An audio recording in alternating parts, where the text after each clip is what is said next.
안녕하세요. 6월 25일 목요일입니다. 오늘 함께 나눌 말씀은 고린도전서 15장 12절에서 19절까지 말씀입니다. 새번역입니다. 그리스도께서 죽은 사람 가운데서 살아나셨다고 우리가 전파하는데 어찌하여 여러분 가운데 더러는 죽은 사람의 부활이 없다고 말합니까? 죽은 사람의 부활이 없다면 그리스도께서도 살아나지 못하셨을 것입니다. 그리스도께서 살아나지 않으셨다면 우리의 선포도 헛되고 여러분의 믿음도 헛될 것입니다. 우리는 또한 하나님을 거짓되이 증언하는 자로 판명될 것입니다. 그것은 죽은 사람이 살아나는 일이 정말로 없다면 하나님께서 그리스도를 살리지 아니하셨을 터인데도 하나님께서 그리스도를 살리셨다고 하나님에 대하여 우리가 증언했기 때문입니다. 죽은 사람들이 살아나는 일이 없다면 그리스도께서 살아나신 일도 없었을 것입니다. 그리스도께서 살아나지 않으셨다면 여러분의 믿음은 헛된 것이 되고 여러분은 아직도 죄 가운데 있을 것입니다. 그리고 그리스도 안에서 잠든 사람들도 멸망했을 것입니다. 그리스도 안에서 우리가 바라는 것이 이 세상에만 해당되는 것이라면 우리는 모든 사람 가운데서 가장 불쌍한 사람일 것입니다. 아멘. 바울은 오늘 본문에서 부활을 집요하리만큼 붙들고 설명합니다. 왜 그래야만 했을까요? 앞선 11장부터 14장까지 바울은 고린도 교회의 여러 문제를 다루었습니다.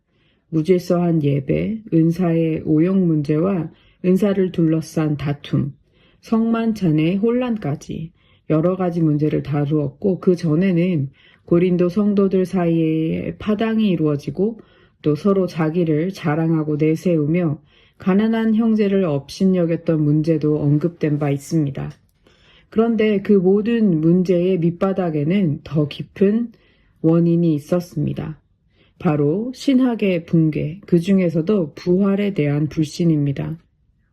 그래서 15장 초반에 바울은 자신이 전했던 복음의 핵심, 곧 예수 그리스도께서 성경 말씀대로 우리 죄를 위해 죽으셨고 사흘 만에 다시 살아나셔서 많은 사람에게 직접 나타나셨다는 이 역사적인 사실을 다시 한번 분명히 설명한 후에 오늘 본문의 시작인 12절에서 고린도 교회 문제의 핵심을 정면으로 다룹니다.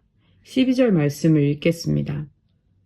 그리스도께서 죽은 사람 가운데서 살아나셨다고 우리가 전파하는데 어찌하여 여러분 가운데 더러는 죽은 사람의 부활이 없다고 말합니까? 이 구절은 예수님의 부활은 믿는다고 하면서도 정작 자기들의 몸의 부활은 부정하는 고린도 교인들의 모순을 향한 바울의 탄식과도 같습니다. 어쩌다 이런 모순이 생겼을까요? 당시 고린도는 헬라 철학의 영향을 강하게 받고 있었습니다. 그들은 몸은 악하고 영혼만 선하다고 생각했습니다. 그래서 구원이란 몸을 벗어버리는 것이라고 믿었습니다. 이러한 세계관 속에서 자란 사람들에게 몸이 다시 살아난다는 복음은 도무지 받아들이기 어려운 이야기였을 것입니다. 겨우 몸이라는 감옥에서 벗어났는데 다시 몸을 입는다는 것을 이해할 수 없었던 것입니다. 그래서 그들은 부활을 받아들이지 못했습니다. 문제는 그들이 자신의 이성과 경험을 진리의 기준으로 삼았다는 데 있는 것 같습니다. 내가 본 적 없으니 없고 이해되지 않으니 믿을 수 없다고 말한 것이죠. 하지만 바울은 신앙은 어떻게 보면 내 이성과 경험을 복음 아래 내려놓고 그곳에서 시작하는 것이라고 말하고 있습니다. 바울은 13절과 14절에서 매우 논리적으로 설명합니다. 죽은 사람의 부활이 없다면 그리스도께서도 살아나지 못하셨을 것이고 그리스도께서 살아나지 않으셨다면 우리의 선포도 헛되고 믿음도 헛될 것이라고 말합니다. 이 논리는 단순합니다. 사람이 다시 살아나는 일이 원래부터 불가능하다면 예수님도 살아나실 수 없다는 것입니다. 그렇다면 우리가 믿는 복음은 거짓이 되고 우리의 믿음은 텅 빈 껍데기가 됩니다. 십자가는 구원의 사건이 아니라 한 비극적인 죽음으로 끝나버립니다. 우리가 드리는 예배와 헌신도 실체 없는 그림자를 향한 몸짓이 됩니다. 바울은 지금 고린도 교인들에게 부활을 부정하는 순간 그들이 서 있는 신앙의 토대를 스스로 무너뜨리고 있다고 경고하는 것입니다. 그리고 17절에서 바울은 중요한 말을 합니다. 그리스도께서 살아나지 않으셨다면 여러분의 믿음은 헛된 것이 되고 여러분은 아직도 죄 가운데 있을 것입니다. 여기서 우리는 부활이 왜 우리 삶과 곧바로 연결되는지 보게 됩니다. 복음의 핵심은 그리스도의 죽음과 부활로 우리의 모든 죄가 해결되었다는 데 있습니다. 십자가가 우리의 죄를 대신 짊어진 자리라면 부활은 그 대속이 하나님께 온전히 받아들여졌다는 증거입니다. 죄와 사망의 권세가 완전히 힘을 잃었다는 최종 승리의 선언인 것입니다. 그렇기 때문에 부활이 무너지면 십자가도 효력을 잃습니다. 우리는 여전히 죄에 짓눌린 채 정죄와 심판 아래 남게 됩니다. 당시 고린도 교회 안에 영혼만 구원받으면 그만이라며 몸으로는 무슨 짓을 해도 괜찮다는 방종이 퍼진 까닭도 여기에 있습니다.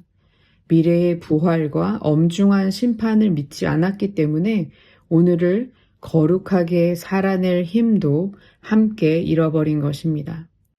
부활을 뺀 신앙은 결국 우리를 죄의 자리에 그대로 가둬둘 뿐입니다.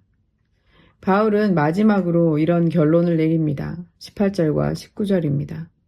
그리고 그리스도 안에서 잠든 사람들도 멸망했을 것입니다. 그리스도 안에서 우리가 바라는 것이 이 세상에만 해당되는 것이라면 우리는 모든 사람 가운데서 가장 불쌍한 사람일 것입니다.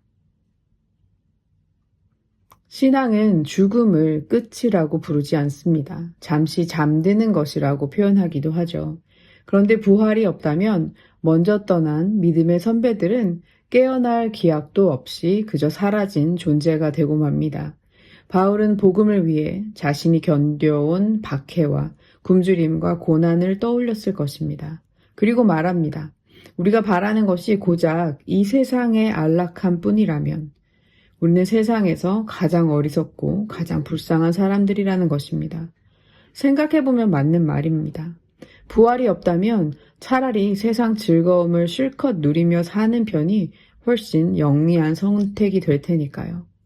부활이 없다면 우리의 눈물과 우리의 희생, 우리의 섬김은 그저 인생의 낭비로 남고 맙니다. 오늘날 우리는 무엇을 기준으로 신앙생활을 해나가고 있습니까? 눈에 보이는 이 세계가 전부라고 속삭이는 세상의 거짓 목소리를 따라가고 있지는 않습니까? 그러나 그리스도께서는 분명히 다시 살아나셨습니다.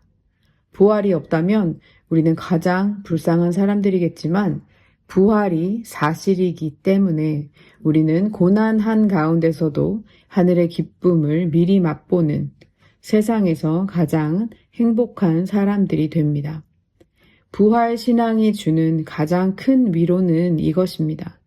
예수님께서 부활의 첫 열매가 되셨기 때문에 우리는 오늘도 실패를 딛고 다시 새롭게 시작할 수 있다는 것입니다. 어제의 잘못이 오늘의 끝을 결정하지 못합니다.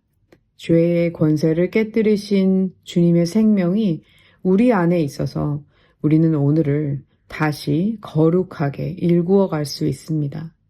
오늘 하루 눈에 보이는 현실이 전부라고 말하는 세상의 거짓말에 담대히 맞서십시오. 사망 권세를 이기신 예수 그리스도의 부활을 여러분의 유일한 삶의 기준으로 삼으십시오. 그리고 어제의 실패의 자리에서 일어나 오늘을 다시 거룩하게 살아가는 멋진 부활의 증인들이 되시기를 주님의 이름으로 축복합니다. 이제 나눈 말씀을 생각하며 함께 기도하겠습니다. 사랑의 하나님 아버지, 오늘 말씀을 통해 부활의 복음이 우리의 신앙의 중심임을 다시 한번 깨닫게 하시니 감사합니다. 우리의 이성과 경험을 의지하기보다 주님의 부활을 믿음의 기준으로 삼게 해주시고 그 믿음 위에 굳게 서게 해주십시오. 부활의 주님께서 우리 안에 살아계시니 어제의 실패에 머무르지 않고 오늘을 새롭게 시작하는 은혜를 누리게 해주시고 거룩한 삶으로 아버지를 영화롭게 하는 우리 모두가 될 수 있도록 성령님 우리를 도와주십시오. 오늘 하루도 부활의 증인으로 살아가게 하시기를 간절히 구하며 살아계신 우리 주 예수 그리스도의 이름으로 기도드립니다. 아멘.